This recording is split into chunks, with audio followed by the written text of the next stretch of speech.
Alright guys, TacticalRab back again today. Hope you're all doing well and enjoying your day so far. Welcome back to Valorant News and plenty to dive into today. The North American Challengers Stage 1 match schedule has been revealed, at least for the first week. Some very spicy matches indeed to get into, but also a major Yoru rework coming very soon indeed. TenZ seems to be pretty excited that this agent may well be back in the meta. Very much intrigued to your thoughts in the comment section below. If you enjoyed the video, hitting the like button, it's the best thing you can do. Tell this channel reach new people. Please do subscribe as well if you haven't yet already. Rocketing towards 9k, just love to see it. First of all, to mention this, we discussed yesterday that FPX are playing in, of course, the first week of the EMEA challenges, coming very soon, starting on February the 11th, I believe. And Angel being tested positive, like I wasn't sure if he's actually going to play this weekend. He reckons he's going to take on this 1 versus 1. It's not clear that I'll miss the match, but yeah, thanks everyone for the kind words he said. So yes, still possible that FPX can play with their full roster coming up very soon indeed. This also just to mention, because of course Heretics, they failed to qualify for EMEA challenges. They honestly didn't even get close. VALORANT, of course, was in their team.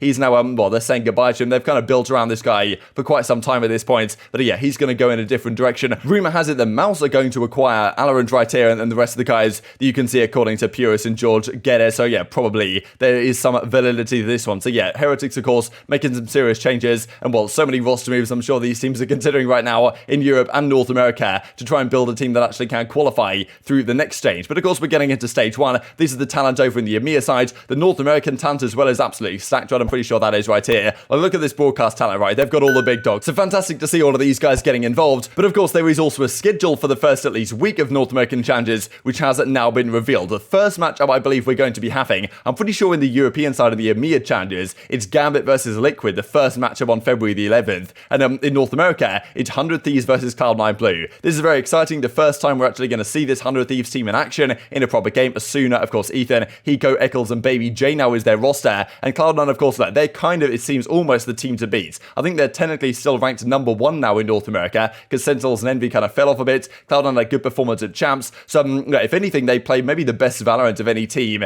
actually, in the North American side. So, definitely a big test, I think, for 100 Thieves. Great roster, Cloud9. Of course, they did really well at Champions. They didn't quite make it all the way. But, I mean, yeah, still this 100 Thieves roster, going to be a good test for them to see how they're faring right now, because every team plays each other team in their group 1 time, and after that, the top 3 teams in the group get to go through to playoffs, and the other squads are potentially up for elimination going into Season 2. These are the rest of the games. There's a Cloud9 100 Thieves. V1 versus the Knight is also on day 1. Then on February the 11th, it's Sentinels versus NRG. Very exciting. The Guard versus Luminosity. And well, we'll talk about the Guard here in a few minutes' time, because wow, did they have a cracking series last night. And Envy versus Rise on February the 13th. And cNed versus Evil Geniuses to finish off the job in those groups. So exciting stuff nonetheless. These are the games that's starting in just a few days' time. And let's dive into this Yoru discussion that's been going on the last few days. We kind of thought that something might be coming soon. There was certainly some rumors that there were going to be some changes here to Yoru. And yeah, wow, some significant changes come through. Honestly, the changes to his agent and his abilities are so significant that he almost feels like an entirely new agent, really. Like, there's a lot of things here that are changed. It's very different. Like, of course, the kind of general themes are very similar. But still, well, the ultimate, first of all, is kind of incredible. No longer revealed to enemies at all. You're able to cast all utility while ulted. This is something that seems like a very big deal. The decoy, of course, which is now changed as well. We'll look at here in a second. That, of course, the flash that comes associated with that. Like, all the other stuff, the teleportation, you can use all of it while you're, well, actually using ult and in this kind of other dimension. So very dramatic changes, frankly. There's also this as well in terms of the decoy. Like, the decoy is now an actual full body that comes out in front of you. Now, look, it's obvious this is actually a clone if you look at the thing. Like, he's just walking out right here like a silver 2. The Dephh is going to say in a second. But, of course, from your perspective and your team's perspective, you obviously can see that this is not the real you. It's actually a decoy that just comes out. But from the opponent's perspective, it does look like a real character. Like, this could catch you off guard. Of course, at pro play, it probably won't. But if you do shoot it, you get blinded. And, of course, that's going to be a pretty big deal as well. So maybe if you shoot it by accident, then you're going to have some problems. So what do you guys think about this, right? It really seems like to me that, especially this change with it, the ultimate now, and you can cast all the utility at the same time. And, of course, pretty much everything across the board has been improved to some degree. Does kind of make me think Yoru may well have a place back in the meta once again. I think it is very exciting how this is actually going to play out, right? They've added a couple of new agents recently, and Chamber and Neon have come into the game.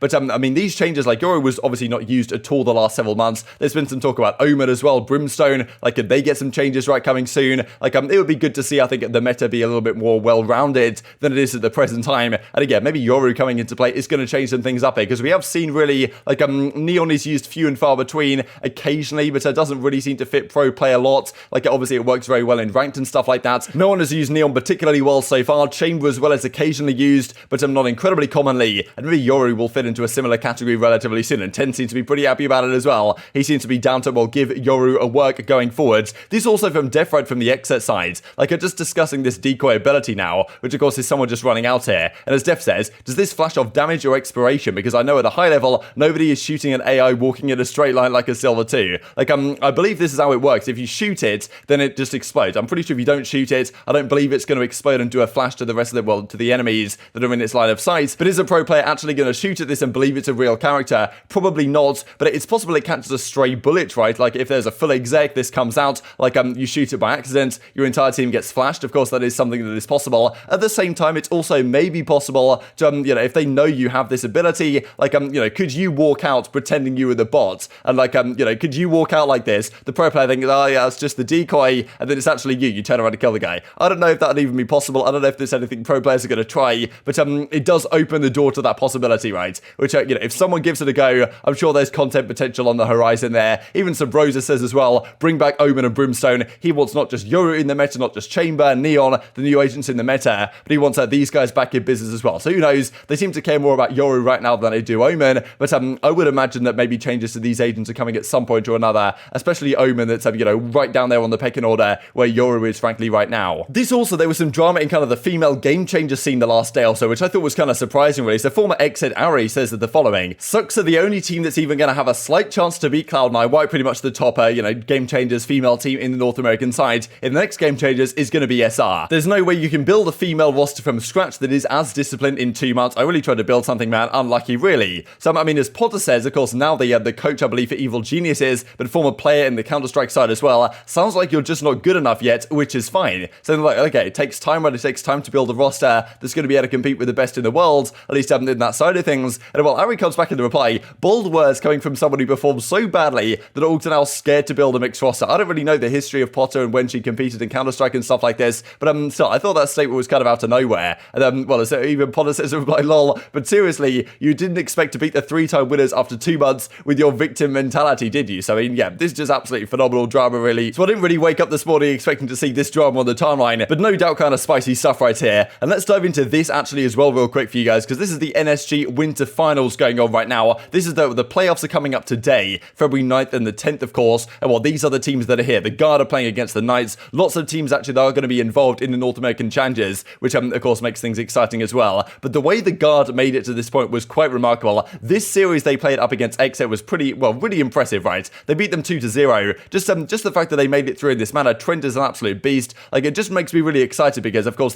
both these organizations are going to be part of challenges coming soon, and the Guard are out of control. Like, Net on pistols is a monster. Trent had a crazy 1v4. I'll share for you guys to finish out the video. Game 1 was 19-17 and a crazy overtime, right? The Trent clutched a ridiculous round to help them win out this entire game, and then the 13-4. It feels like they kind of broke the spirit of Xed going into that split. But I mean, yeah, what a remarkable series that was. Very much intrigued to your thoughts on all this stuff in the comment section below. Hope you guys enjoyed the video. If you did enjoy it, hit in the like button. Tells the YouTube gods this is a good video. Others like you should see it as well, and help grow the competitive Valorant community. Thank you as always. Take care, and I will see you next time.